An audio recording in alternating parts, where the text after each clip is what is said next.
এবার মনে হলো যে সাহস দেখাই, আরেক স্টেপ এগোই। দেশের সবিজে কাজের চেয়ে সমালোচনায় বেশি ছড়ান মোটা অঙ্কের টাকা নিয়ে দেহ ব্যবসার কাজ করা চিত্রনায়িকা সুহানা সাবা। এক সময় তিনি আওয়ামী লীগের দোসর হয়ে কাজ করেছেন মিডিয়া ইন্ডাস্ট্রিতে, করেছেন নেতা মন্ত্রীদের মনোরঞ্জন। এখন আবার ভারতে বসে সামাজিক যোগাযোগ মাধ্যমে গুজব ছড়াচ্ছেন আলো আসবেই নামের হোয়াটসঅ্যাপ গ্রুপে সক্রিয় থাকা এই অভিনেত্রী। ছাত্র জনতার গণ অভ্যুত্থানের পর আওয়ামী সরকারের বেশিরভাগ নেতাকর্মী আত্মগোপনে গেলেও এখনও নিজের ফেসবুকে সক্রিয় চিত্রনায়িকা সুহানা সাবা। নানা সময় অন্তর্জালে গুজব ছড়ানোর অভিযোগ উঠেছে তার বিরুদ্ধে। সারার ফেসবুক ঘেঁটে দেখা যায় গত 14 জানুয়ারি স্বৈরাচার শেখ হাসিনার একটি ছবি পোস্ট করেছেন তিনি। ছবিতে দেখা যায় ক্যামেরার সামনে কথা বলছেন হাসিনা। ছবিতে লেখা একটি আন্তর্জাতিক গণমাধ্যমকে সাক্ষাৎকার প্রদান করছেন বাংলাদেশের সাংবিধানিক ও বৈধ প্রধানমন্ত্রীর মর্যাদায় ভারতে অবস্থানরত মাননীয় প্রধানমন্ত্রী শেখ হাসিনা। ছবিটি শেয়ার করে সুহানা সাবা লিখেছেন, আন্তর্জাতিক গণমাধ্যমের কলম ভেঙে ফেলব আজ।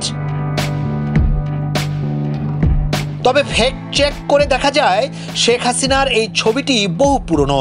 সম্প্রতি আন্তর্জাতিক কোনো গণমাধ্যমকে সাক্ষাৎকার দেওয়ার খবরটি আওয়ামী লীগের গুজব সেলের প্রচারণার একটি অংশ। 14 জানুয়ারি আরেকটি মিথ্যা তথ্য পোস্ট করতে দেখা যায় সুহানা সাবাকে, যেখানে নায়িকা লিখেছেন, অমর্ত্য সেনের সেই বিখ্যাত কথাগুলো কেন জানি দুদিন ধরে খুব জ্বালাচ্ছে আমাকে। খাদ্যের অভাবে দুর্ভিক্ষ হয় না, দুর্ভিক্ষ হয় ক্রয় ক্ষমতার অভাবে। দেশের সাধারণ মানুষের, বিশেষ করে গরিব শ্রেণীর ক্রয় ক্ষমতা আর কতদিন থাকবে কে জানে। লক্ষণ কিন্তু ভালো না।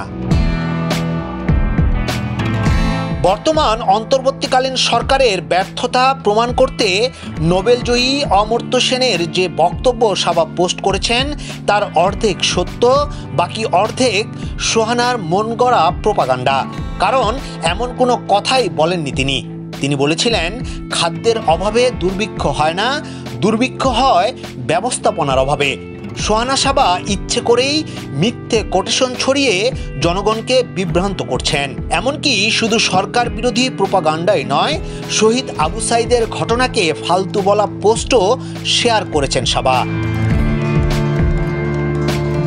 জানা যায় আন্তর্জাতিক উৎসবে অংশ নিতে ভারতে গেছেন সুহানা সাবা। সামাজিক যোগাযোগ মাধ্যমে সেই ছবি প্রকাশ করেছেন অভিনেত্রী নিজেই। ভারতের জয়পুর ইন্টারন্যাশনাল ফিল্ম ফেস্টিভ্যালের বিচারক হিসেবে মনোনীত হয়েছেন তিনি। ইয়াসিন আলী, সোনালী নিউজ, ঢাকা।